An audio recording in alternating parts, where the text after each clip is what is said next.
नमस्कार दोस्तों, स्वागत है आपका आईपीओ वाला की एक नई वीडियो पे। क्या आप करीबन 1-2 साल से आईपीओ लगा रहे हो और आज तक आपका अलॉटमेंट नहीं निकला? क्या आप ऐसे नए इन्वेस्टर जो जानना चाहते हैं कि कैसे बढ़े अलॉटमेंट के चांसेस? तो आज की वीडियो खास आप लोगों के लिए है। आज मैं आपको ऐसे टिप्स एंड ट्रिक्स और ऐसी गलतियाँ बताऊँगा कि क्यों आपका अलॉटमेंट नहीं निकलता और जो मैं आज आपको टिप्स एंड ट्रिक्स बताऊँगा उससे आपके अलॉटमेंट के चांसेस इंक्रीज़ हो सकते हैं। तो पहला ये रीज़न है कि आप लोग क्या करते हो? इस बार बजाज में लोगों की इतनी एप्लीकेशन रद्द हुई, क्या बताऊँ मैं आपको। अब वो एप्लीकेशन इसलिए भी रद्द हुई है, ना तो लोगों के अलॉटमेंट निकले, तो उसके आपको मैं आज रीज़न बताऊँगा कि ऐसा क्यों हुआ है। ऐसे बड़े-बड़े आईपीओ आते हैं 6 से 7-7 हज़ार करोड़ के, जिसमें अलॉटमेंट के चांसेस ज़्यादा होते हैं, जैसे 5 या 6 में से 1 का निकलना, फिर भी लोगों के नहीं निकलते। इसका रीज़न मेरे को पता है क्यों नहीं निकलते। एक तो होता है लक, लक को साइड में रखते हैं। करीबन करोड़ों लोग ऐसे जो ये गलतियाँ करते हैं, तो आज मैं आपको बताऊँगा वो गलतियाँ क्या-क्या है और फिर उसके मैं आपको सॉल्यूशन भी बताऊँगा क्या करना है आपको। तो शुरू करते हैं पहले टिप्स से कि आप क्या करते हो, आपकी फैमिली में जैसे 3 लोग, 4 लोग हैं, फिर भी आप क्या करते हो, आप खुद का डीमैट अकाउंट खुलवा रखा है, आपके पास पैसा अच्छा खासा है, फिर भी आप उसमें क्या करोगे करीबन 1 से ज़्यादा लॉट लगा दोगे, जैसे 2 लगा दिए, किसी ने 3 लगा दिए। इसका सबूत मैं आपको देता हूँ कि लोग करते हैं ऐसा। ये देखिए बजाज का आज अलॉटमेंट निकला था और एक भाई मेरे जो सब्सक्राइबर है उनका मैसेज आया कि भाई मैंने तो क्या बोलते हैं 2 लॉट लगाए थे और मेरे को करीबन 1 लॉट का ही अलॉटेड हुआ, ऐसा क्यों हुआ? देखिए इन्होंने 428 का लगाया था 2 लॉट का, इनको 1 ही लॉट हुआ। तो मैं आपको बताना चाहता हूँ, आईपीओ में आजकल क्या हो गया, हर आईपीओ सब्सक्राइब्ड होते हैं, ओवर सब्सक्राइब्ड होते हैं, चाहे वो घटिया से घटिया आईपीओ लेकिन वो ओवर सब्सक्राइब्ड होता है। अगर नहीं भी हुआ तो वो हम बता देते हैं आपको, वो दिख जाता है, आपको डालते हैं सब्सक्रिप्शन पे। फिर भी आपको क्या करना है, आपको सिर्फ़ 1 लोट लगाना है, सिर्फ़ 1 पैन कार्ड से। 1 पैन कार्ड से आपको सिर्फ़ 1 लोट लगाना है, उससे ज़्यादा आप लगाओगे कोई फ़ायदा नहीं है। पैसा आपका वेस्ट हो रहा है, बिना फालतू में ब्लॉक का आपका पैसा आपके निकलेगा, सिर्फ़ 1 ही निकलेगा अगर आपका लक हुआ तो। इसके लिए टिप्स ये है कि आप क्या करो, जैसे आपकी फैमिली में 3 या 4 लोग हैं, तो आप उन सबका डीमैट अकाउंट खुलवा लो। किसी भी ब्रोकर में आप अपने फैमिली मेंबर्स के डीमैट अकाउंट खुलवा लो। फिर क्या करो, आप इनके अकाउंट से 1-1 लॉट लगाओ। यानी कि आपने 4 मेंबर है आपके घर में, इनके आपने 4 लॉट 1-1 लॉट लगा दिए चारों के नाम से, तो आपके अलॉटमेंट के चांस 4 गुना बढ़ गए देखा जाए तब आपको। जहाँ आपका एक अकाउंट पर आईपीओ निकलता था, वहाँ पर 4 में से 1 तो निकलेगा ही। 90% चांस होते हैं कि निकलता ही है, अगर फिर भी आपका लक नहीं हुआ तो नहीं निकलेगा, लेकिन आपके चांसेस तो बढ़ गए ना। कहाँ आपका एक अकाउंट में निकलना था, अब आपका 4-4 अकाउंट में निकलता था। अब आपका पैसा भी वेस्ट नहीं होगा, बिना फालतू में ब्लॉक भी नहीं होगा। तो आप ये करना, जैसे आपके घर में 4 मेंबर हैं, तो 4 का डीमैट अकाउंट खुलवा लो और 1-1 लॉट लगा दो सबके अकाउंट से। तो ये हो गया पहला उपाय आपके अलॉटमेंट चांसेस इंक्रीज करने का।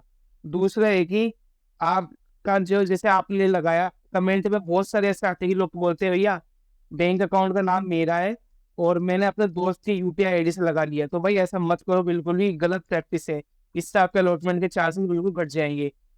अलॉटमेंट का पहला रूल ये होता है, अगर आप किसी भी आईपीओ की आरएसपी पर ध्यान से पढ़ोगे, तो उसमें ये लिखा होता है कि जो यूपीआई आईडी है, सॉरी जो बैंक अकाउंट है, उसमें आपका नेम और जो आपका यूपीआई या जो पैन कार्ड है, उसमें आपका नेम दोनों मैच होने चाहिए आपस में। यानी कि आपका बैंक अकाउंट में जो नेम है, जैसे विनय सिंघल है, जैसे आपके बैंक अकाउंट में नेम, तो आपके पैन कार्ड में भी विनय सिंघल ही होना चाहिए। ये नहीं कि बीच में कुमार आ रहा है, तो आपके जो एप्लीकेशन है, वो अपने आप ही कैंसल हो जाएगी। इसमें रजिस्टर सीधे कैंसल करेगा आपकी एप्लीकेशन। आप जैसे मैंने मेरे नाम से तो एप्लीकेशन लगा दी और मैंने पेमेंट मेरी मदर या फादर के अकाउंट से कर दिया, तो वो एप्लीकेशन रद्द हो जाएगी। आपको अपना डीमैट खुलवाना पड़ेगा, आपको बैंक अकाउंट खुलवाना पड़ेगा। बैंक अकाउंट में जो नाम होना चाहिए वो पैन कार्ड से मैच होना चाहिए, के का भी फ़र्क नहीं होना चाहिए, इसमें एक अक्षर का भी फ़र्क नहीं होना चाहिए। अलॉटमेंट चांस बिल्कुल डिक्रीज़ हो जाएँगे। तो आज ही आप ये सबसे पहले चेक करें कि आपके जो डीमैट में नाम है, आपके जो पैन कार्ड में नाम है, आपके जो बैंक अकाउंट में नाम है, तीनों सेम होने चाहिए बिल्कुल भी। फ़ोन नंबर से कोई डिफरेंस नहीं है, जीमेल से कोई डिफरेंस नहीं, फादर मदर के नेम से कोई डिफरेंस नहीं। बस आपका नेम सेम होना चाहिए तीनों पे। किस-किस चीज़ में? डीमैट में, बैंक में और आपके ब्रोकर के ऐप पे। इन तीनों में आपका सेम होना चाहिए अगर आप यूपीआई से लगाते हो। एज़ पर लगाते हो तो आपको नेट बैंकिंग पे जाना है, वहाँ पर आपको एज़ पर इन्वेस्टर की डिटेल्स पे जाना है, वहाँ पर आपको चेक करना है कि आपका नेम क्या है और पैन कार्ड में नेम क्या है। अगर वो मैच नहीं हो रहा तो पहले आप बैंक जाइए न, या फिर पैन कार्ड में नेम चेंज करवाइए, जब जाके आपका अलॉटमेंट निकलेगा। तीसरी बात ये आती है कि बहुत से जैसे बजाज वाला आईपीओ था, इसमें क्या होता है कि पहले ही इसमें शेयर होल्डर कैटेगरी का भी ऑप्शन आता है। तो अभी बहुत सारे जैसे आईपीओ आने वाले हैं, जैसे ऐसे एथर का आने वाला है, केंद्रा का आने वाला है और भी बहुत सारे आईपीओ आने वाले हैं, सब बड़े-बड़े। तो आप क्या करो, उनके शेयर होल्डर का शेयर्स पहले ले लो उनके पेरेंट्स कंपनी के। तो उससे क्या होता है, जैसे बजाज के तो बजाज फाइनेंस और फिनसर्व का आपने शेयर ले लिए एक एक, तो उससे आपके चांसेस बढ़ जाते चलता अलॉटमेंट के। जैसे इसमें शेयर होल्डर कैटेगरी का था, आपने 13 लोट लगाया तो आपको एक लोट कंफर्म मिला होगा इसके अंदर। बहुत जैसे 100 में से 75 लोगों को एक लोट मिला है, तो 90% चांस ये थी कि सबको अलॉटमेंट मिला है इसके अंदर। तो आप क्या करो, जैसे बड़े बड़े आईपीओ है तो पहले देख लो कि इसमें शेयर होल्डर कैटेगरी होगी, नहीं होगी तो कोई बात नहीं, अगर होगी तो आप उसके शेयर रख सकते हो। तो ये इससे आप आपका अलॉटमेंट चार्जेस बढ़ा सकते हो आराम से।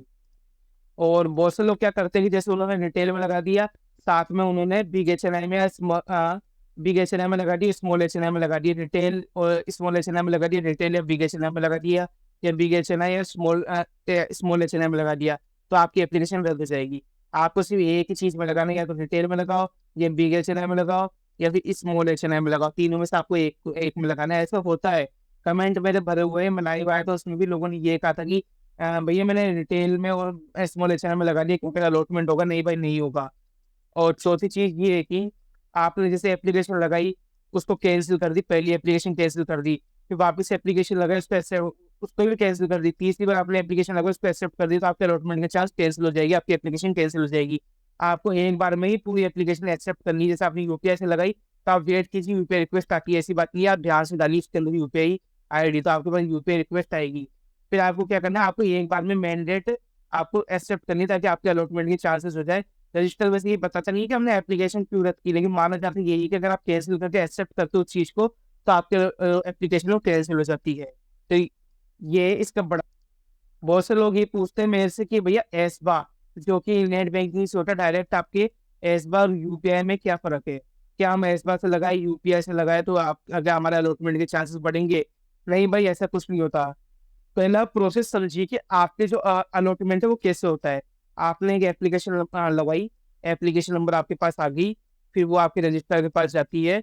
वहां पर आपका उसको ये नहीं पता रहता आपने यूपीआई से लगाया, इस वजह से लगा, उसको कोई फर्क नहीं पड़ता। उसको pan card, bank account number और डीमेट में आपका सेम नेम चाहिए। वहां से फिर आपकी लॉटरी निकलती, कंप्यूटराइज्ड लॉटरी निकलती है आपकी इसमें। तो इससे कुछ फर्क नहीं पड़ता कि आप एसबा से लगाए यूपीआई से लगाए, आप किसी से भी लगा सकते हैं जो आपको इजी लगे।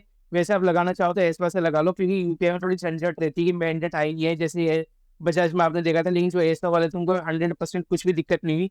आप तुरंत जैसे नेट बैंकिंग में जाओगे, लॉग इन करोगे, वहाँ पर आपको आईपी का ऑप्शन दिख जाएगा, वहाँ पर आप अपनी डिटेल डाल देना, डिपॉजिट में सीडीएस में डाल के डीपीआईडी डालते आप बस अपना आईपी लगा दो तुरंत, बिना ओटीपी कुछ झंझट के, आपको मैंडेट वेंडेट उसके बिना आपका आईपी लग जाएगा तुरंत ही। तो ये इससे भी आप अपना अलॉटमेंट के चांस यानी कि कैंसिल होने के चांस कम कर सकते हो। और दूसरी बात ये है कि लोग बोलते हैं मैं ग्रो से लगाता हूँ मेरा अलॉटमेंट आज तक नहीं निकला, मैं जीरो से लगाता हूँ मेरा अलॉटमेंट आज तक नहीं निकला, मैं स्टॉक से लगाता हूँ, जन से लगाता हूँ, मेरा आज तक नहीं निकला। फिर लोग क्या करते हैं, ग्रो से हट के जीरोधा में, जीरोधा से हट के स्टॉक वाले नतीजे चल जाते हैं। भाई गलत है, आप किसी से भी लगाओ, इससे कोई फर्क नहीं पड़ता, किसी से नहीं लगा रहे। ग्रो ये नहीं कहेगा कि भाई इसका हटा दो, ये इसका इसको नहीं देना अलॉटमेंट, इससे कोई फर्क नहीं पड़ता। ये सिर्फ एक माध्यम है। एनएसटीएल को ये आपकी डिटेल देते हैं, वो आपको मैंडेट भेजती, ये नहीं भेजता आपको मैंडेट ग्रो वाले।